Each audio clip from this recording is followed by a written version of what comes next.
So if you've hit menopause and suddenly nothing moves the scale anymore, this video is for you. So I was able to take my client who was in menopause from 203 to 175, and she tried all the workouts. She tried counting the calories. She tried all the different diets.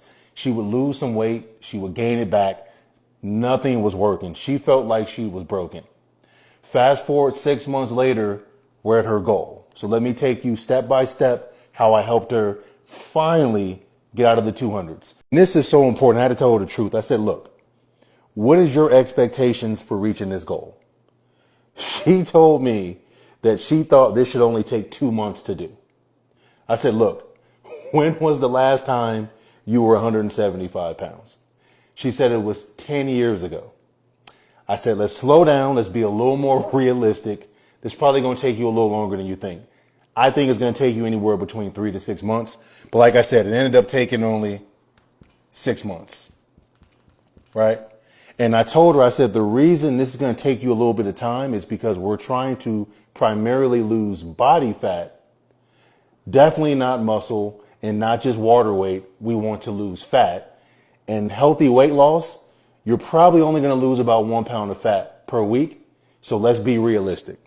So now calorie range. This is step one for everyone at home right now. I told her, I said, look, we need to find your maintenance calories first. We need to figure out what's been keeping you where you are now. So I said, what we're going to do, we're going to use the MyFitnessPal and we're going to use a food scale. And for the first week, I'm just going to have you track everything you normally eat. And I'm not going to judge you. So I don't care if you eat junk food or you're eating fast food. Just track it so I can see what's really going on. And we did that. And after a week, we found that her maintenance calories, which was keeping her at 203 pounds, her maintenance was roughly about 2,400 calories per day.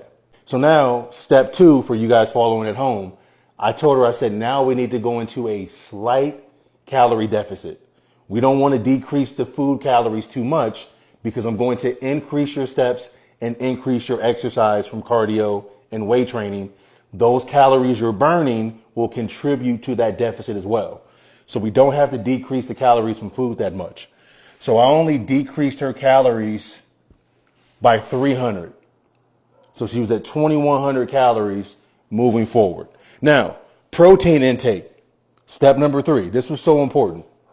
She didn't have an appetite. She was sedentary. And she's thinking that she has to eat all this protein because she's been watching TikTok videos and all the damn coaches are talking about you need 1 gram of protein per pound of body weight.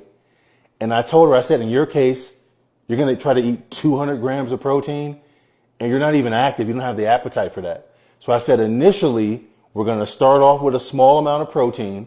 Just eat when you're hungry. And then over time, as we increase your weight training, you'll get more of an appetite. You can eat more protein. So I said, what I want you to do, I want you to start off with about 90 grams of protein per day, which is about 30 grams of protein per meal.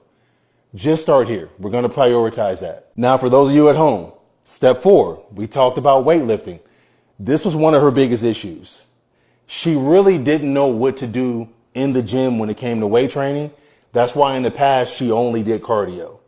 So she was the one on the treadmill, on the Stairmaster, on the elliptical, not because she necessarily wanted to, it's because she didn't have the knowledge of how to weight train and how to progress her weight training.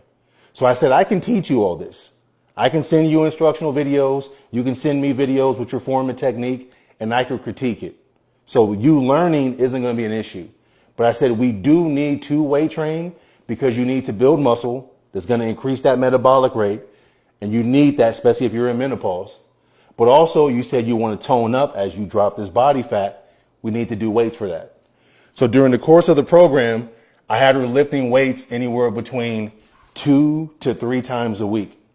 And I taught her progressive overload, how to increase the weight properly over time safely. So we learned that. Now, the last step, speaking of steps, is daily steps. So you have to keep in mind, she worked from home. So she's sitting anywhere between 6 to 8 hours just at work. So she was barely getting anywhere between 4,000 and 5,000 steps per day. So I said, look, On the days you're lifting weights, which is the priority, I really don't care how many steps you get. But on the days you're not lifting weights, I want you to try to get at least 8,000 steps per day. If you can do that for me, we can get you more active. Now, you can do more. This is just a minimum. This is the baseline.